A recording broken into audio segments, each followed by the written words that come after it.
wrote a very long piece today also about what you would like to see the Chief Minister doing. So ma'am, what are your top 3 suggestions, for the Delhi government? What are the top 3 challenges that you think they should address as a priority in probably their first year of governance? Well, I think the first 3, one I have already covered. One is that we must have a proper plan for the settlement of migrant and other people who come here for work, but they'll bring their families, so they need water, they need electricity, they need a decent house. Government can't provide that, but government can't also let them loose to do whatever they like without town planning laws, without drains, without roads. They just busso anywhere. And obviously public land is the easiest because that is not protected. Private land, nobody will go and busso on it. So if it's government land, first there is this issue of whose land, then you put up a board, who goes and checks that board every day. So in a way, and also agricultural land, the amount of agricultural land which has been taken over and then parceled into pockets where these unauthorized colonies have come up. I think this is something because there was a complete mismatch between what are the zonal regulations of the Delhi Development Authority and what is happening on the ground. So that has to be somehow taken charge of, because whatever has happened, rather than undoing that, which can go on slowly, at least prevent new things from happening. Every day, scores of migrants come into your railway stations or by bus, and they just go and stay with some relative, and then they slowly, with all their earnings, start, renting space, bring the wife, bring the children. So it is just breaking the capacity of a city. And I think that they are not to blame. They will go where the work is. And we are using them. We are, in fact, exploiting them many times. So I think a huge amount of planning is needed. That's number one. And sticking to the plan, not, just saying you'll do it. Second is really to ensure that these agencies, there's DDA, there is the MCD, there is the Land and Building Department, there is the Revenue Department with all the deputy commissioners, the police, all of them will not work in tandem unless they know it is a priority of the government. And somebody must be able to convey that no nonsense, it has to be done. So that is something which is not happening. Everybody's working, but they're working in silos. They're not working in unison. And there is probably very little accountability, at least in the 10 years that I have seen, the last 10 years, no accountability at all. So that is something which has to be instilled in. Second, I think what is absolutely important is to clean Delhi the way the Indore has done it. You have a shining example. For 7 times running, Indore won the Cleanest City Award. I was so impressed that when I had the chance to go to Ujjain with some family friends, they went to Ujjain, I also went, but then I said, look, on the way back, I make a condition. I want to be just left alone to visit Indore. So I went on my own. I told the municipal commissioner that I want to go wherever I want, but you just give me somebody who will take me around. I will choose. And I would like to just see how is it being done. I wrote about it. It's so impressive. A simple, sleepy town, it has 3 million population. Delhi has 21 million. So many little Indores could be carved out of Delhi itself, you don't have to make it into a one project for the whole city. And except for NDMC area, which is 2% of Delhi, most of Delhi is just, one of those free-for-all where, the garbage is lying around, see the marketplaces, see the dhalaus where all this muck is so-called segregated and then all put together and then all taken to some waste heat recovery plant. In Indore, it was so impressive.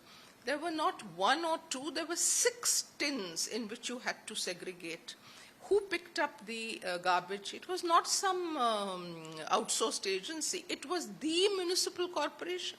They designed trucks down to CNG-run cycle rickshaws, from a truck to a cycle rickshaw. हर एक मोहल्ले में, हर एक गली में तक हम जाएंगे and we will pick up your rubbish, your garbage, in 6 different bags which were given. So if you have not done it, you will be fined.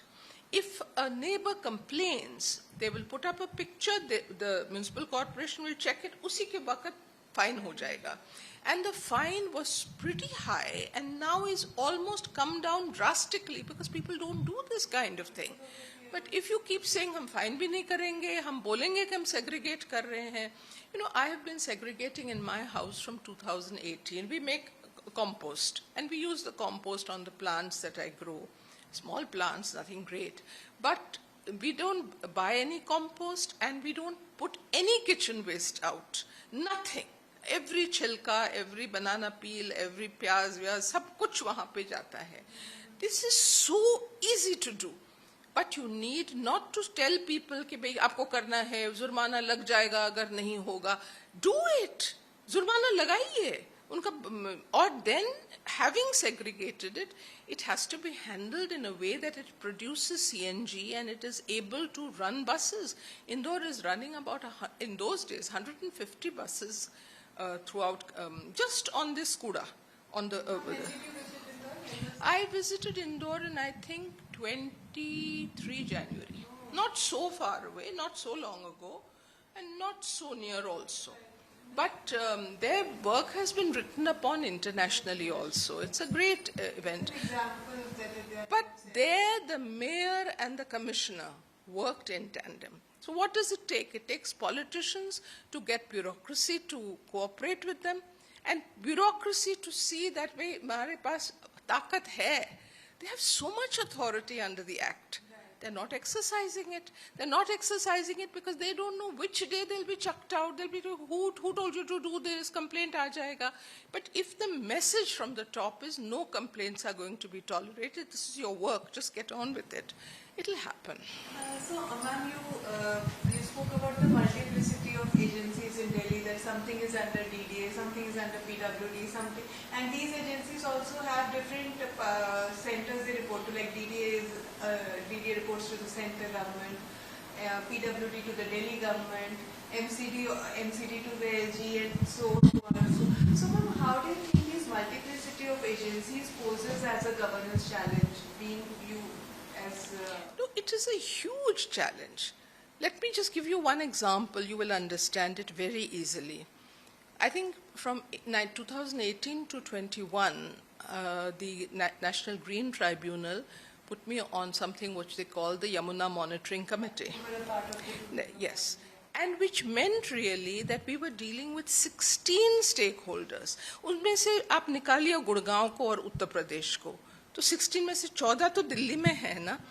Those 14, we used to call them, and over one drain, the meeting would go on for 1.5 hours because each one would say, वो तो railways का तो है, ये तो defense का तो है, ये तो हमारा है ही नहीं, ये तो DDA का है, to try and bring that to a head and give an order which will work, meant looking at maps, asking architects and engineers from outside to guide us, because, कोई कुछ भी कह देगा.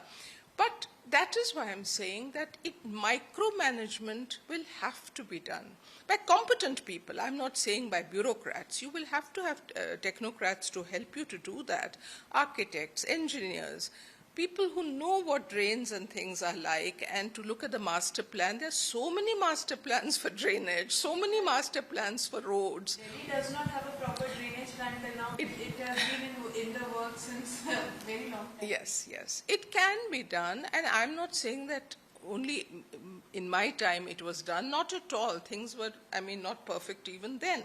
But if the vision is there, and a beautiful opportunity, 3 arms, the 3 levels of government, central, state, as well as the local self-government, are all under the same political party. Ye kab hua hai? Or jab hua hai, it was always with a little, there was a little phase when, Congress was there in the center and Congress was there in the MCD also and all. Bickering used to go on even then. So it's not as though even within political parties there is completely, understanding. But at a policy level, at the level of vision, definitely it can be done if this is treated as priority. If it is not treated as priority, it is treated as vote bank. किसी इनको खुश रखो, because they are going to be your vote bank, then nothing is going to happen. You rightly said that migrant labourers and Purvanchalis, so as to say, are a major vote bank for all the political parties. Of course, of course. And appeasement politics is a major Absolutely. driver of the policies and the plans that the government. Of course they are. And the fact is that they will keep coming because the jobs are here. If jobs are here, they're not going to waste their time doing tilling of some small field when they can earn at Dhyadi to aajkal 700-900 rupees din ki hai. So they will come over here. But then the first thing is to go and just busso with some family, mama, chacha ke paas. And then slowly they will move into their own tenement, meaning rent karke. Uske baad dheere-dheere they'll earn enough money to even buy a tenement. And nobody is going to tell them to go. I mean, we are all beneficiaries of both the slums and the unauthorized colonies. You ask any driver, any guard, any Mali, any domestic cook or anything, they're either in an unauthorized colony or they're in a slum. They are servicing you. But do you know, most of them do not have proper roads, proper drainage, because if it's meant for storm water and shit is going into it, what are you going to talk about cleaning of the Yamuna, isn't it? Right. So that planning is absolutely essential for a capital city. It is something you should be able to take for granted. It is not. I mean, every government has put it under the carpet, as I have said, and this is the golden opportunity when you need not. You can say, I'm going to dust under the carpet. Right. And you also talked about waste management. In Delhi, that is also a huge issue, which is why we have three, big landfill sites that are staring at us. So, what do you think can be done to, reduce the? Of course, governments have spoken about reducing their height and ending them from the surface of the city, but nothing concrete has so far materialized. So how do you think that can? I think the government is doing it. The NGT is also doing it. It's not as though nobody is doing anything. But for years, decades, nobody bothered. So once those mountains have grown and you're going to use trommels to take off, it will take time to go round and round and pick it up. But at least for the future, if nothing reached the landfill, which is what happened in Indore, they have no dhalao, what to speak of landfill. There is no dhalao like you have. You go to in the colony I live in, there are 6 dhalaos. See the mess those dhalaos are in. Under your nose, I mean, it's filthy. And that picture in Indore, ordinary streets, nothing grand about them, no great surfacing. There wasn't a single stray dog. There wasn't a single, you might say, beggar on the streets. Not that the beggars is another story. I'm not even getting into that. But there were no beggars that I came across. No encroachment on public land. I mean, there were shops and shops, but nobody had, put a refrigerator on the footpath or put merchandise on the footpath. Footpath was for you to walk on. Or extended their extended their shop, and this is all a money-making kind of a racket. Na? So I feel that you have a model. There is no shortcut to enforcement. Sweet talk is not going to help. And here it is such a joke. Committee aa gayi ji, committee. And in 2 minutes, the committee has gone, just like an andhi comes and an andhi goes, and all the merchandise is back. So there's no seriousness, not about this government. It has never been there. So, ma'am, you have worked with Sheila Dikshit ji, who was also a woman chief minister. Now we have a woman chief minister at the helm of affairs. So do you think that, how do you see women as leaders, and what is your assessment of so far of the current government? See, I can't comment on the government. I'm too far removed. I'm just a citizen and I have nothing to do with any of them. So I don't know how meetings are conducted, how you might say implementation is done, how monitoring is done. I have no idea. So I shouldn't be commenting on all that. And they are too new really to be passing any judgment. But I can say, when you ask me about women, we are, as women, God has given us a certain gift, and that is the gift of good housekeeping.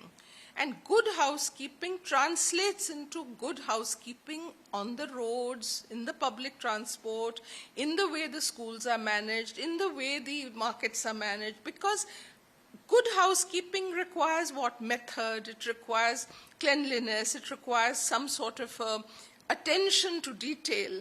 I'll give you a short story which will make you laugh. I took over as Chief Secretary, and it was my first time that I was visiting Sheila Dikshit officially as Chief Secretary. I didn't know her, frankly. I knew of her. I didn't know her. So when she called me, she had a certain style which was a bit vague. At times you used to think, I mean, she's like a housewife at times, not always. It was my luck that she was in one of her housewife modes. So when I walked in, and I was coming from Government of India, and I was been Secretary to Government, I thought, I came with the kind of air that comes with having tasted authority, power, and I came. And she said to me, Shailaja ji, देखिए आप पहला काम जो करना है आप एक housekeeper ढूंढिए. ये देखिए मुझे ये धूल वूल नहीं नजर आनी चाहिए. I said, what does she think? Delhi Secretariat.